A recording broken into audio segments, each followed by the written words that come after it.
देखो तुम लोग पढ़ा कल ही बताए थे तुम लोग को बच्चा। अच्छा कल बात की थे हम लोग कोहेशन और अधेशन के बारे में बात किए थे बच्चा। बात समझ में आ रहा है कि नहीं? अच्छा कोहेसिव फोर्स, एक बार बताओ, कोहेसिव फोर्स जो सॉलिड में होगा वो सबसे ज्यादा होगा अगर कंपेयर करें लिक्विड और गैस के मुकाबले, होगा ना? कोहेसिव फोर्स ज्यादा होगा, इसीलिए उसका डिफिनिट शेप है, डिफिनिट वॉल्यूम है कि नहीं है?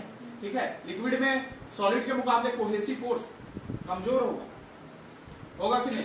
कमजोर होगा, इसीलिए उसका तुम्हारा शेप जो होता है वो डिफिनिट नहीं होता, लेकिन जो वॉल्यूम है वो डिफिनिट है बच्चों। बात समझ में आया कि नहीं आया? अच्छा गैस में क्या होता है? गैस में क्या होता है कि गैस में इतना कमजोर होता है कोहेसिव फोर्स कि ना तो डिफिनिट शेप रहता है ना ही तुम्हारा डिफिनिट वॉल्यूम रहता है। ठीक है, अब कोहेसिव फोर्स इंपॉर्टेंट बन जाता है। ठीक है, बात समझ में आ रहा है? और कोहेसिव फोर्स अधेसिव फोर्स बताए थे। अधेसिव फोर्स क्या होता है कि डिफरेंट सब्सटेंस के जो मॉलिक्यूल्स है उसके बीच में जो फोर्स लगता है उसको अधेसिव फोर्स बोल रहे हैं बच्चा। और तुम्हारा सेम सब्सटेंस के मॉलिक्यूल्स के बीच में जो फोर्स लगेगा उसको हम लोग कोहेसिव फोर्स बोलेंगे। और यही कोहेसिव फोर्स के कारण आता है एक फिनोमेना जिसको हम लोग सरफेस टेंशन बोल रहे हैं। अब कोहेसिव फोर्स जो होगा वो सेम सब्सटेंस का मॉलिक्यूल्स के बीच में लगेगा बच्चा। बात समझ में आ रहा है कि नहीं? अब देखना तुम्हारा क्या होगा कि कभी कभी तुम लोग देखा होगा कि तुम्हारा जो जैसे वाटर के ऊपर जो फ्री सरफेस है, फ्री सरफेस कहने का मतलब है जो एयर के कांटेक्ट में डायरेक्ट, ये वाला देखो ग्लास में बना हुआ है, ये वाला जो तुम्हारा है ऊपर वाला जो एयर के कांटेक्ट में है उसको हम लोग क्या बोल रहे हैं? Free surface. फ्री सरफेस पर क्या देखा होगा कि मच्छर जो है वो बैठा हुआ है, डूब नहीं रहा। बात समझ में आ रहा है कि नहीं? डूब नहीं रहा है बच्चा, बुझा रहा है कि नहीं बुझा रहा है यार? तो ये जो फिनोमेना है ये एकदम सरफेस टेंशन के कारण हो रहा है। ठीक है, अब होता क्या चाहिए अंदर में? होता क्या चाहिए? ठीक है, अब वही चीज हम लोग को क्या करना है? देखना है। तो सबसे पहले सरफेस टेंशन बता देते हैं कि सरफेस टेंशन मतलब हमेशा याद रखना, सरफेस टेंशन यानी मिनिमम सरफेस एरिया। ठीक है, सरफेस टेंशन मतलब मिनिमम सरफेस एरिया। बात समझ में आ रहा है कि नहीं आ रहा बच्चा? तुमको शुरू में ही रेन ड्रॉप वाला कहानी बताया थी कि रेन ड्रॉप जो होता है कैसा शेप का होता है? गोल गोल होता है ना। और गोल गोल अगर ज्यादा बड़ा ड्रॉप हो जाएगा तो तुम्हारा एकदम ऐसे दिखेगा, दिखता है ना बच्चा? ऐसे रहता है ना। ठीक है, अच्छा रेन ड्रॉप जो तुमको बोले कि अगर छोटा छोटा है तो गोल गोल दिखता है ना बच्चा? तो सब सरफेस टेंशन के कारण है, वो सब सारा चीज हम लोग एक्सप्लेन करने वाले। तो पहले समझ लो कि सरफेस टेंशन क्या है। Surface tension is a property of liquid. ठीक है, बात समझ में आ रहा है कि नहीं? Surface tension is a property of liquid at rest by virtue of which, जिसके कारण क्या होता है कि कोई भी सरफेस ऑफ लिक्विड जो है, लिक्विड का जो सरफेस होगा वो ट्राई करता है कि अपना सरफेस एरिया जो है उसको मिनिमम रखे। बात समझ में आ रहा है कि नहीं? लिक्विड का प्रॉपर्टी है जिसके कारण उसका सरफेस क्या चाहता है कि मिनिमम सरफेस एरिया रखे। बात समझ में आ रहा है ना बच्चा? बुझा रहा है कि नहीं बुझा रहा है? कोई दिक्कत है इसमें?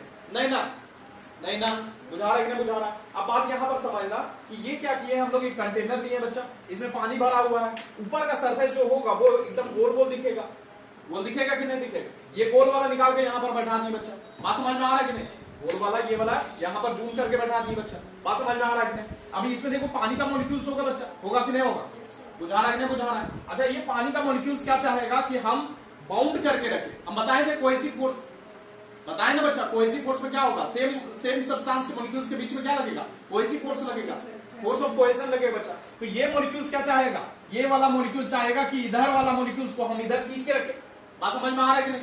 इधर वाला जो मॉलिक्यूल होगा ये चाहेगा कि इधर हम लोग खींच के रखें, इसीलिए फोर्स इधर एक्सर्ट करेगा बच्चा। बात समझ में आ रहा है कि नहीं? ऐसे एक्सर्ट करेगा। और इधर वाला मॉलिक्यूल्स क्या चाहेगा कि इधर वाला मॉलिक्यूल्स को खींच के रखे बच्चा, कोहेशन के कारण। बात समझ में आ रहा है कि नहीं आ रहा?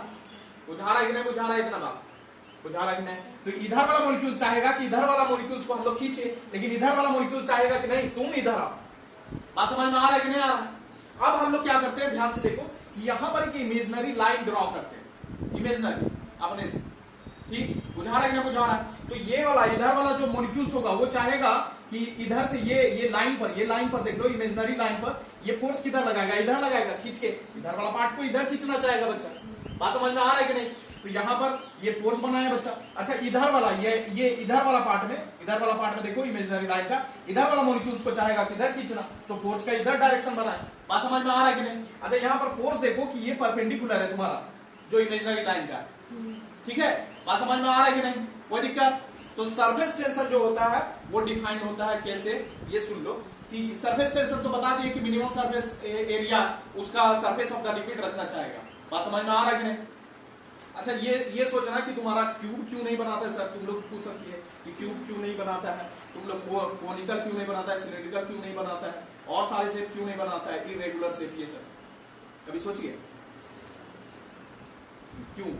इसका रीजन है बच्चा कि जब तुम लोग मोड़ मार के देखेगी ना, तो मान लो एक पेज है, पेज निकाल, पेज, ये पेज है बच्चा, ठीक, इसका ऐसे फैला दो, ठीक है, और सेम वॉल्यूम अगर है कोई भी चीज का, लिक्विड का, मान लो तुम्हारा 100 सेंटीमीटर क्यूब है, ठीक, 100 सेंटीमीटर क्यूब या फिर तुम्हारा 10 सेंटीमीटर क्यूब है और सेम वॉल्यूम है, और उसको तुम अगर ऐसे मोड़ देती है तो इसका सरफेस एरिया मिनिमम हो जाता है कि नहीं? देख नहीं रही है, सरफेस एरिया इसका मिनिमम हो गया, पहले तुम्हारा फैला हुआ था, है ना, इसका सरफेस एरिया ज्यादा था बच्चा।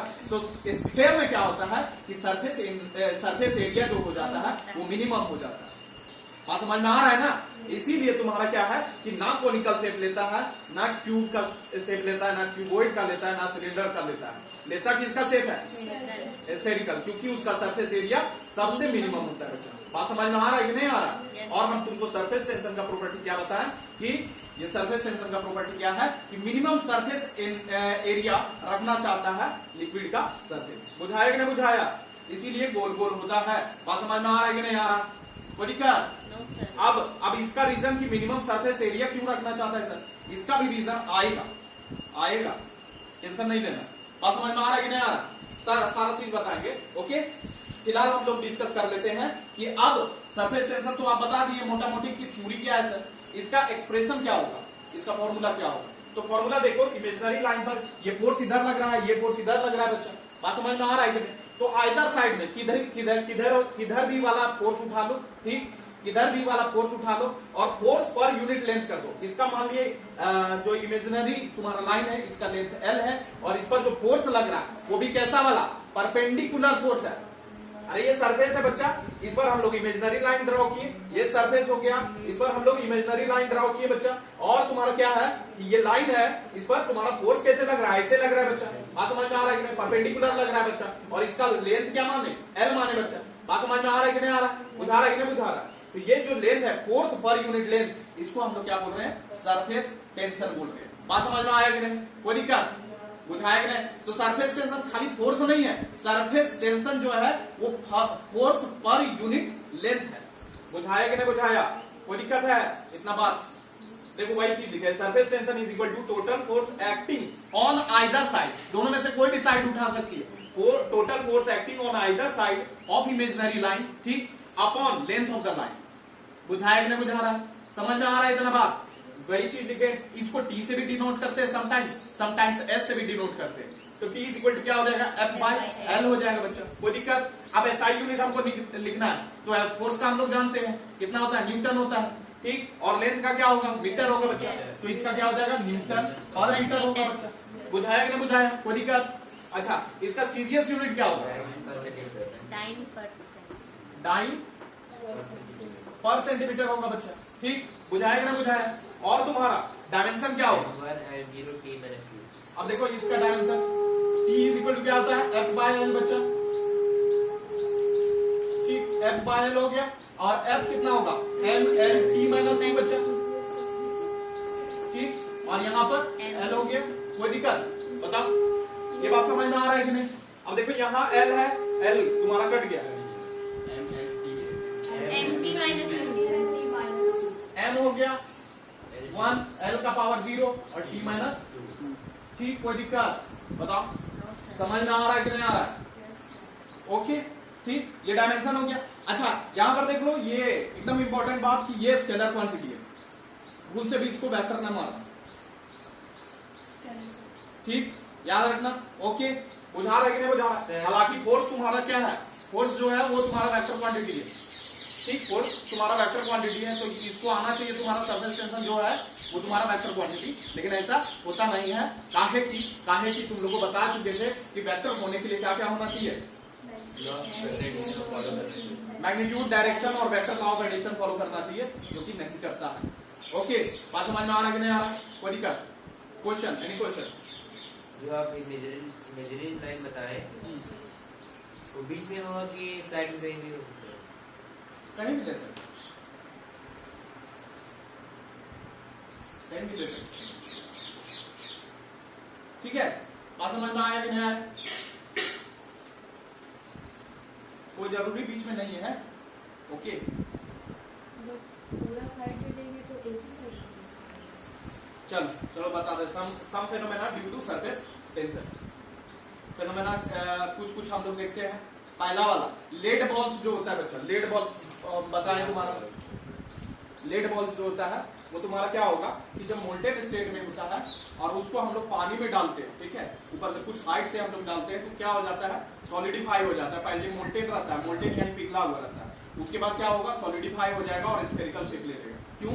Due to surface tension. और सरफेस टेंशन क्या कहता है कि मिनिमम सरफेस एरिया लेगा। मिनिमम सरफेस एरिया कहने का मतलब क्या है, मिनिमम सरफेस एरिया कहने का मतलब है स्फीयर का शेप लेगा। बात समझ में आया कि नहीं आया बच्चा? कोई दिक्कत? दूसरा क्या बताए थे? दूसरा बताए थे कि वाटर, ये रेन ड्रॉप जो होता है या फिर तुम्हारा ड्रॉप जो होता है तुम्हारा किसका, मर्क्यूरी का, वो तुम्हारा क्या होता है, स्फीयर शेप का होता है, या तुम्हारा क्या होता है, गोल गोल होता है। तो गोल गोल क्यों होता है?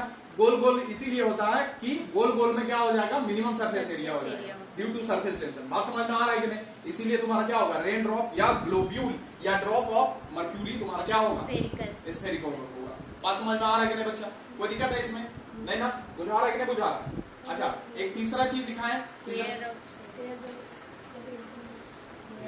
जो तुम्हारा सेविंग ब्रश होता है बच्चा, या तुम लोग नहा के भी निकलती है या कोई भी नहा के निकलता है, ठीक है, तो तुम्हारा जो पेंट ब्रश होता है या फिर तुम्हारा सेविंग ब्रश होता है, वो देखेगी तो अंदर डालेगी तो फैल जाएगा, पहले फैला हुआ रहेगा, स्प्रेड रहता है। बात समझ में आ रहा है कि नहीं आ रहा? तो उसमें तुम्हारा क्या लगता है कि मॉलिक्यूल्स जो होता है, मॉलिक्यूल्स के बीच में कोहेसिव फोर्स लगेगा बच्चा, तो टान टान के रखेगा। तो उसके साथ साथ तुम्हारा क्या होता है कि जो हेयर है वो तुम्हारा फैला फैला रहेगा, क्योंकि उसमें फोर्स टाना टानी वाला लग रहा है। बुझा रहा है कि नहीं बुझा रहा है? बुझा रहा है ना बच्चा? अब जैसे ही उसको बाहर निकालेगी तो क्या हो जाता है, स्टिक हो जाता है। तो तुम लोग जब नहा के निकलता है तो क्या होता है कि बाल भी स्टिक हो जाता है, उसको सुखाना पड़ता है। बात समझ में आ रहा है कि नहीं? क्यों होता है ऐसा कि तुम्हारा वाटर का जो मॉलिक्यूल्स होता है वो तुम्हारा एक थिन फिल्म बना लेता है।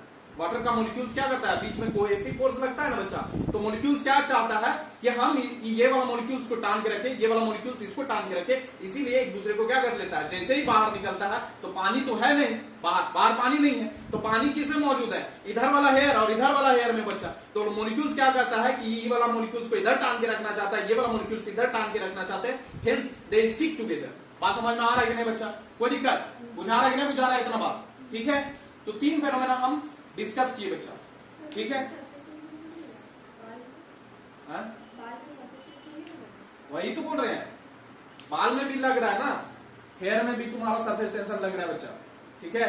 जब नहा के निकलता है तो उसमें बाल क्या होता है, स्टिक हो जाता है। पहले शुरू में फैलल फैलल रहता है, लहराता हुआ रहता है ना, बुझा रहा है कि ना बुझा रहा?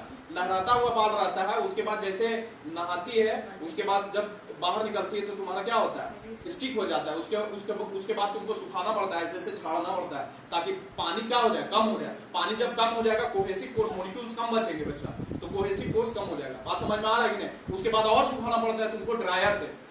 जो अमीर घर का जो होता है उन लोग के पास ड्रायर रहता है, ठीक है? तो पानी क्या करता है, उड़ा देता है, सो दैट वहां पर पानी का मॉलिक्यूल्स मौजूद ना रहे। और पानी का मॉलिक्यूल्स अगर मौजूद रहेगा बच्चा तो कोहेसिव फोर्स ज्यादा होगा ना बच्चा, और क्या होगा, मॉलिक्यूल्स एक दूसरे को खींच के रखेंगे, इसीलिए स्टिक कर जाएगा। बात समझ में आ रहा है? जब मॉलिक्यूल्स ही ना रहेगा तो तुम्हारा बाल क्या रहेगा, लहराते हुए रहेगा। बात समझ में आ रहा है कि नहीं आ रहा? बात समझ में आ रहा है ना राजेश खन्ना जी साहब? बुझा रहा है कि नहीं बुझा रहा है? इतना बात, कोई दिक्कत? ठीक, बताओ इसमें कोई प्रॉब्लम है? यहां तक कोई प्रॉब्लम है नहीं ना? पक्का पक्की? ठीक, ओके, आज रहने दे तो